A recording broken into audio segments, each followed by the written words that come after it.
ইনি কি চারিয়ে আমি জানি না, কিন্তু আন্ধাচারিয়ে বড় একটা বক্তব্য দিয়েছেন। দেশে যখন অপারেশন সিন্দুর চলছে ঠিক সেই সময়ে তার বক্তব্য আসে, তিনি বলেন যে বেদের একটা মন্ত্র কাজ করছিল এই অপারেশন সিন্দুরকে সাকসেস করার জন্য। সব থেকে বড় অবদান রয়েছে বেদের সেই মন্ত্র। ऑपरेशन सिंदूर संपन्न हुआ, उसमें वेद का एक मंत्र काम कर रहा था। आप सुनकर ताली बजाइए, वेद का एक मंत्र काम कर रहा था। তো এই ঢাক্কান, এই পাখান্ডি, এই ভণ্ড, এই আন্ধাচারিয়ে যে নিজের চোখকে বেদের মন্ত্র দ্বারা আজও পর্যন্ত ঠিক করতে পারলো না, সে অপারেশন সিন্দুরকে সফলতা দিয়েছে বেদ মন্ত্র দ্বারা। তাহলে এদের থেকে ফেকুবাজার হয়? এ বলে যে আমি মোদিজির বন্ধু, খুব বড় বন্ধু। ফেকুর বন্ধু ফেকুই হবে, যার জন্য দেশের মানুষকে মূর্খ ভাবে। তাহলে এদের থেকে ধান্দাবাজ আর দগলা কেউ হয়?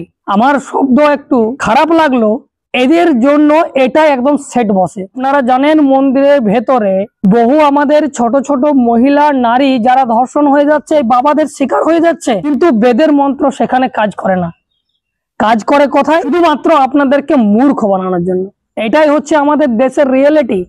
আমাদের দেশে বহু সাধু গুরু সন্ত মহাত্মা এসেছে, তারা এই দেশকে বহু কিছু দিয়েছে, এবং এই দেশের সাধু সন্তরা যা দিয়েছে এখনো পর্যন্ত সারা বিশ্বে ভারতকে জানা যায় শুধুমাত্র সেই সাধু সন্তদের জন্য।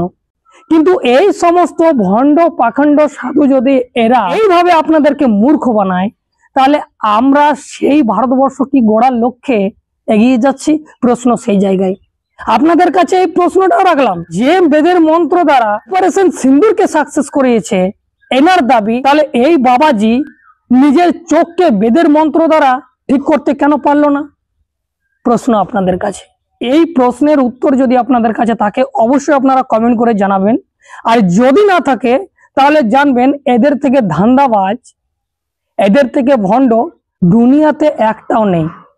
তাই এদেরকে সমাজের কাছে উলঙ্গ করে দিন, না হলে এই দেশকে, এই সমাজকে, আপনার মন মস্তিষ্ককে তিলে তিলে এরা ধ্বংস করে দেবে। এই বিষয়ে যদি আপনাদের কোনো মতামত থাকে অবশ্যই কমেন্ট করে জানাবেন। যদি প্রথমবার ফেসবুকে দেখছেন অবশ্যই ফলো করে নেবেন। ইউটিউবে গিয়ে সার্চ করুন দ্য লং প্রসেস, সেখানে সাবস্ক্রাইব করে রাখুন, কারণ আমি ধরনের কন্টেন্ট নিয়ে আসি। এখন এ পর্যন্তই, ধন্যবাদ।